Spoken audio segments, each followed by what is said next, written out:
US Central Command has confirmed it carried out a deadly airstrike in Syria. The strike took place on the border area between the Aleppo and Idlib provinces. According to eyewitnesses on the ground, over 50 people were killed as a result of an airstrike on a mosque in the area. The US claimed it didn't target the mosque, but was targeting a site 15 meters away. RT's Lizzie Phelan has more from Aleppo. The United States Central Command has said that it is going to investigate allegations that an attack by the US-led coalition on West Aleppo has been responsible for scores of civilian deaths. Now, initially, when the reports came out that a mosque in the Al-Jina village in West Aleppo had been hit and many civilians killed, most were quick to accuse Russia of being behind the attack.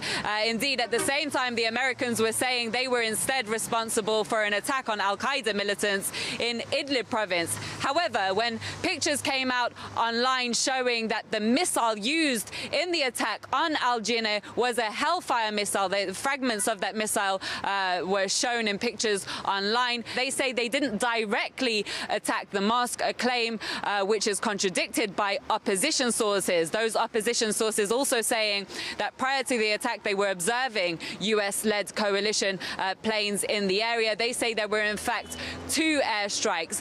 One hit the mosque while there were opposition factions gathered inside having their usual weekly Thursday meetings, according to opposition sources. However, they also say that there are, of course, many civilians in that area. When that first strike hit, people came out of the mosque to see what was happening. And then they say there was a second strike which hit those people as they came out of the mosque. Now, the white helmets, the so-called Syrian civil defense, which is funded to the tune of millions of dollars by the United States and other Western governments, say that so far they have pulled out some 57 dead bodies. However, they are still looking for further victims under the rubble. Massive destruction done there from this American attack. Opposition sources saying so far over 100 people confirmed to have been injured. Numerous media outlets immediately accused Russia of the strike. Some of them blamed Moscow right in the headline.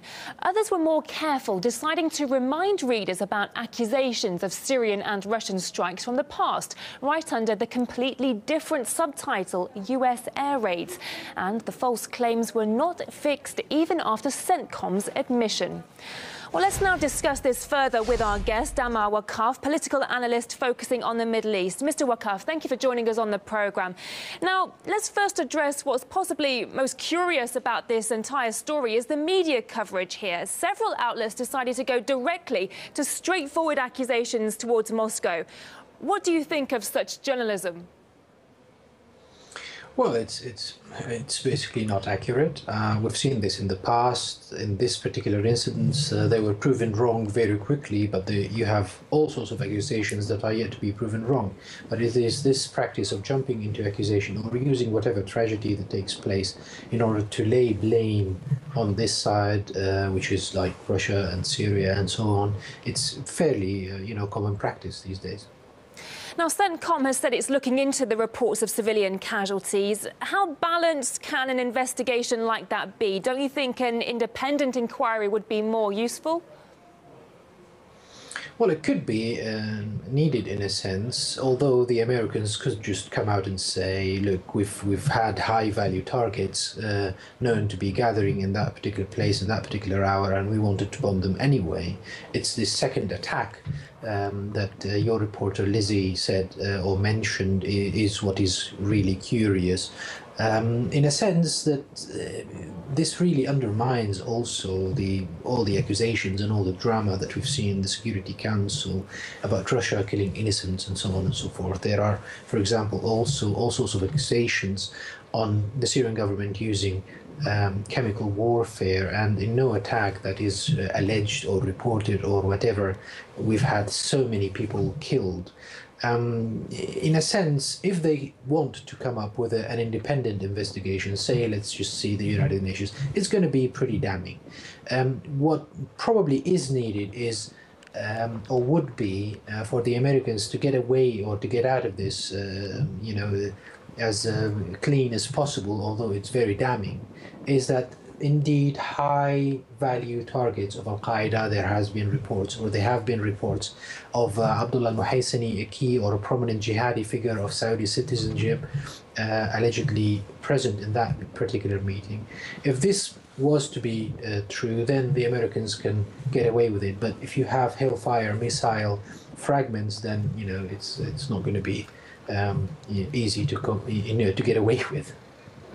What do you think the likelihood is that these killed civilians will see any justice? Do you think anyone will be punished for the loss of civilian life? No more than we've seen civilians killed in Yemen or in Afghanistan or in Pakistan getting any justice.